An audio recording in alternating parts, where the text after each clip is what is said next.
खराब करता है, काफिर को भी गाली नहीं दे सकते। अब बात का एंड करते हैं। अल्लाह के रसूल अलैहिस्सलाम से सहाबा ने पूछा, या रसूल अल्लाह, काफिर को तो गाली नहीं दे सकते, क्या शैतान को गाली दे सकते? शैतान तो बहुत बुरा है। अल्लाह सहाबा पे रहमतें नाजिल फरमाए। देखो वो कैसे कैसे सवाल पूछ लेते थे, हमारे मसले हल किया। अब शैतान तो बहुत बुरा है ना, तो शैतान को क्योंकि लोगों से जिना वही करवाता है, शराब वही पिलवाता है, इसी तरीके से कुफ्र वही करवाता है, शिर्क वही करवाता है, सारे गंदगी तो उसने कर रखी है। शैतान को गाली दे सकते हैं? अल्लाह के रसूल अलैहिस्सलाम फरमाते नहीं, हमारे मजहब में शैतान को भी गाली देने की इजाजत नहीं है। मजहब इस्लाम शैतान को भी। अब बताओ मुझे मुसलमानों, थोड़ा सा इस हदीस पे गौर करो। जो मजहब शैतान को गाली देने से मना करता हो, जो मजहब शैतान को गाली देने से रोकता हो, उस मजहब के अंदर माँ बहन की गालियां, बेटियों की गालियां, इसकी इजाजत कैसे हो सकती है? इसलिए अपने आमाल से अल्लाह की बारगाह में तौबा करें। हम जिस रास्ते पे जा रहे हैं वो रास्ता जहन्नम की तरफ ले जाता है। हम जिस रास्ते पे जा रहे हैं वो रास्ता तबाही की तरफ ले जाता है। हम जिस रास्ते पे जा रहे हैं वो रास्ता बर्बादी की तरफ ले जाता है। अल्लाह के बंदो, तौबा करो अल्लाह की बारगाह में। जब काफिर को भी, शैतान को भी गाली देने की इजाजत नहीं है, तो एक दूसरे को, दोस्तों को, भाइयों को, बहनों को, बल्कि आजकल तो अल्लाह की पनाह, आजकल के नौजवान लड़के माँ बाप को भी गाली निकालते, माँ को भी गाली देते, बाप को भी गाली देते, यानी डायरेक्ट जो गाली दी। उनका अंजाम क्या होगा ये तो नहीं पता हमें, लेकिन उनकी दुनिया भी तबाह है और आखिरत भी तबाह है। जिन माँ बाप के सामने ऊंची आवाज से बात करने पर आमाल अकारत हो जाते हैं, आमाल बर्बाद हो जाते हैं, अल्लाह अकबर, उनको गाली देने पे क्या। ये तो एक तबका हुआ जो डायरेक्ट गाली देता है। दूसरा तबका नेक लोगों का, परहेजगार लोगों का, वो भी माँ बाप को गाली देते। अब वो कैसे देते जरा उस तरफ आ जाए ताकि बात समझ में आए। अल्लाह के रसूल अलैहिस्सलाम ने फरमाया, ऐ मेरे सहाबा, अपने माँ बाप को गाली न दो। क्या फरमाया? अपने माँ बाप को गाली न दो। सहाबा ने हैरत से कहा कि या रसूल अल्लाह सल्लल्लाहु अलैहि वसल्लम, कोई अपने माँ बाप को गाली कैसे दे सकता है?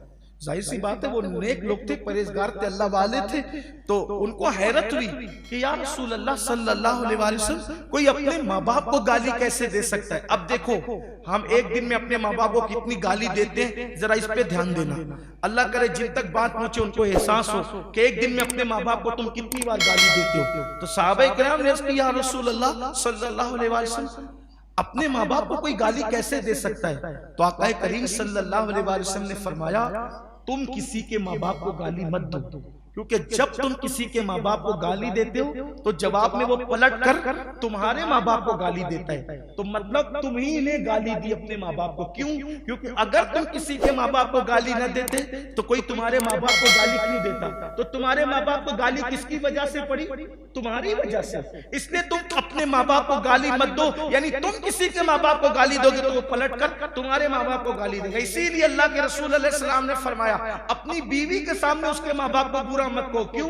तुम अपनी बीवी के सामने उसके माँ बाप को बुरा कहोगे, तुम्हारी बीवी फिर तुम्हारे माँ बाप को बुरा कहेगी। गोया कि तुम जरिया बने, तुम सबब बने अपने माँ बाप को गालियां दिलवाने का, गालियां खिलवाने का। अब सोचो एक दिन में कितनी बार अपने माँ बाप को गालियां दिलवाते हो, तो गोया कि तुम खुद गाली दे रहे हो, सबब तुम बने हो। एक बात और आगे बढ़कर अर्ज कर दूं, इसीलिए अल्लाह रब्बुल इज्जत ने कुरान में भी फरमाया कि किसी के खुदा को बुरा मत कहो, किसी के खुदा को गाली मत दो। ये जो और दूसरों के जो खुदा है ना, जो दूसरे माबूदान बातिल हैं, जो दूसरों के झूठे खुदा हैं, उन झूठे खुदाओं को गाली मत दो।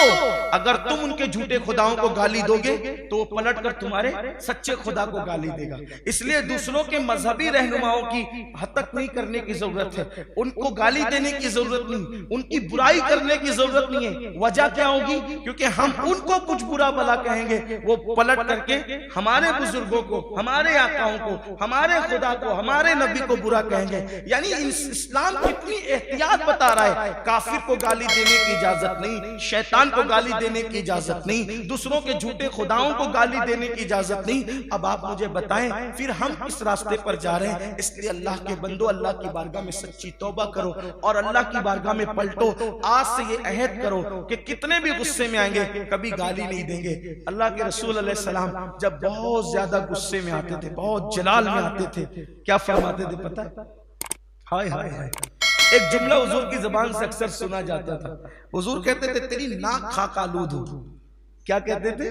बहुत जलाल होता जब, बहुत गुस्सा। हज़रत अनस इब्न मालिक कहते हैं मैं बच्चा था जब से हुजूर के साथ रहता था, 10 साल तक हुजूर की खिदमत की, कभी मुझ पे गुस्से में नहीं आए, कभी नाराज नहीं हुए, कभी ये भी नहीं कहा कि ये काम क्यों नहीं किया, ये काम क्यों किया, कभी नहीं। लेकिन देखा कि जब बहुत जलाल में तो क्या फरमाया?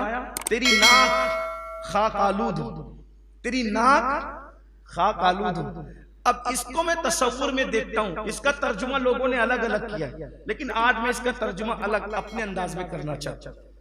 खाक आलूदों का नाक खाक आलूदों का मतलब सब बुजुर्गों ने अलग अलग बयान किया। मैं कोई बुजुर्ग नहीं, तालिब इल्म हूं, लेकिन मैं अपने ज़ौक़ के मुताबिक बयान करना चाहता हूं। इसका मतलब क्या? तेरी नाक खाक आलूद हो।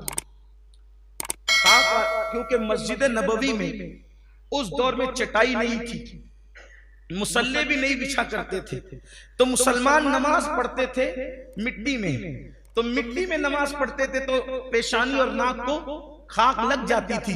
हुजूर गुस्से में भी कह रहे हैं अल्लाह तुझे इतना सजदा करने वाला बना दे कि तेरी नाक खाक आलूद हो। ये जलाल में भी दुआ है, जलाल में भी तो तेरी नाक खाक आलूद हो, यानी कि तू इतने सजदे करे कि तेरी नाक पर खाक लग जाए, तेरी नाक खाक आलूद हो। ये अल्लाह के रसूल अलैहि सलाम का अंदाज था। गुस्सा हर आदमी को आता है, आना भी चाहिए। जिसको गुस्सा ही ना आए, जिसको कभी गुस्सा ही ना आए, वो मोमिन नहीं रहता।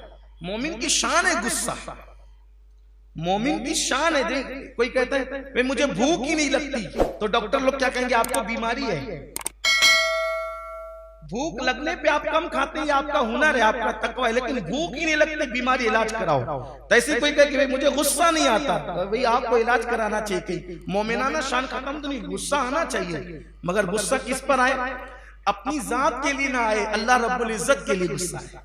यानी कोई खिलाफ शरा काम देखो तो गुस्सा है, कोई हराम काम देखो तो गुस्सा है, कोई नाजायज काम देखो तो गुस्सा है। हराम और नाजायज काम देखकर जिसको गुस्सा नहीं आता, समझ लो कि उसके दिल में ईमान का चिराग टिमटिमा रहा या बुझ चुका है। ईमान की निशानी है, जिसके सीने में ईमान होगा वो हराम काम देखकर जरूर गुस्से में आएगा, वो जरूर जलाल में आएगा। लेकिन उस गुस्से को भी वो ऐसे नहीं उतार देगा कि गुस्से में आए तो गाली दे दी, डांट दिया, मार दिया, भगा दिया, नहीं। उसका भी एक तरीका है, उसका भी एक अंदाज है। हाँ, तो बहरहाल गुस्सा आना चाहिए। बल्कि फरमाया गया कुछ लोग ऐसे होते हैं जिनको गुस्सा जल्दी आता है, गुस्सा जल्दी आता है और देर से जाता है। ये बड़ा बुरा गुस्सा है, ये बड़ा बुरा गुस्सा है। फिर एक गुस्सा ऐसा है जो देर से आता है और देर से जाता है, ये भी बुरा है। एक गुस्सा ऐसा है मोमिन का गुस्सा जो बहुत देर से आता है और बहुत जल्दी चला जाता है, जो बहुत और वो भी अपनी जात के लिए नहीं आता। किसके लिए आता है? शरीयत के लिए, दीन के लिए, मजहब के लिए आता है। जैसे मरवान ने एक मर्तबा इमाम हुसैन को गाली दी, तो इमाम हुसैन को गाली दी, आपने गाली का कोई जवाब नहीं दिया, लेकिन वो सीधे हाथ से नाक साफ करने लगा। इमाम हुसैन ने कहा तुझे नाक साफ करना नहीं आती, सीधे हाथ से नहीं उल्टे हाथ से नाक साफ करते। पता चला अपनी जात को गाली दी, गुस्सा नहीं आया, लेकिन एक खिलाफ सुन्नत काम होता देखा तो गुस्सा आया, उसको टोक दिया। ये सीधे हाथ से नाक साफ मुसलमान थोड़ी करते हैं। मरवान तू सीधे हाथ से नाक साफ कर, तो ये नाक साफ, ये वो लोग थे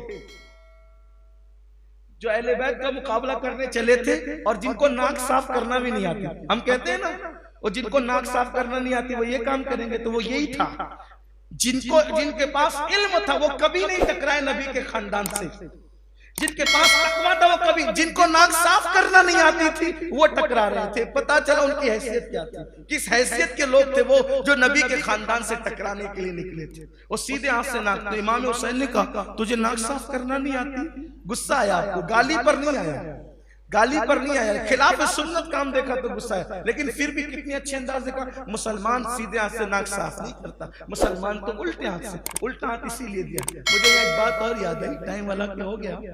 एक मर्तबा एक गैर मुस्लिम हिंदू ट्रेन में उल्टे हाथ से खा रहा था, उल्टे हाथ से। हुजूर सैयदी मुफ्ती आजमीन रहमतुल्लाह अलैह जो हमारे दादा पीर होते हैं, उन्होंने उस गैर मुस्लिम को टोका, कहा भाई सीधे हाथ से खाओ, उल्टे हाथ से मत खाओ। तो उसने बताने के लिए कि भाई मैं मुसलमान नहीं हूं, तो उसने कहा कि गुरुजी मैं मुसलमान नहीं हूं, मैं हिंदू हूं। तो आपने फरमाया तेरे मजहब के हिसाब से भी उल्टे हाथ से खाने की इजाजत नहीं है, इसलिए कि जिसको अल्लाह ने अक्ल दी है उसको चाहिए कि वो सीधा हाथ खाने के लिए इस्तेमाल करे और उल्टा हाथ गंदगी साफ करने के लिए इस्तेमाल करे। इसलिए कि जिस हाथ से गंदगी साफ करते हैं उस हाथ से खाना कैसे खा सकते हैं, ये तो अक्ल के भी खिलाफ है। और ये इसका ताल्लुक जो है वो ऐसा नहीं कि किसी मजहब से खास हो, जो अकल वाला है वो इतनी बात तो समझती है। अगरचे इस्लाम की तालीम ये है, लेकिन अक्ल भी कुछ बातों का तकाजा कर, इस तरह उसको आपने समझाया। तो यहाँ भी हमारे यहाँ भी कुछ लोग उल्टे हाथ से चाय पी लेंगे, उल्टे हाथ से खाने लगेंगे, उल्टे हाथ से पानी पिएंगे, तो ये चीजें भी लोगों को समझना चाहिए। लेकिन मैं अर्ज ये कर रहा था कि मोमिन की शान ये कि देर से गुस्सा आता है, जल्दी चला जाता है, वो भी दीन के लिए आता है, अपनी जात के लिए नहीं आता। इसलिए अल्लाह की बारगाह में तौबा करें, गालियों से बचें, जिसको गाली देते देखें उसको मना करें। इसलिए कि गाली का सबसे बड़ा नुकसान ये है कि हुजूर अलैहिस्सलाम ने फरमाया जो गाली दे अल्लाह उसको हलाक करे, जो गाली दे। और गरीब नवाज फरमाते हैं जो गाली देगा डर है कि वो काफिर होके मरेगा, उसका खात्मा ईमान पे नहीं होगा, उसकी जबान पे कलेमा नहीं आएगा।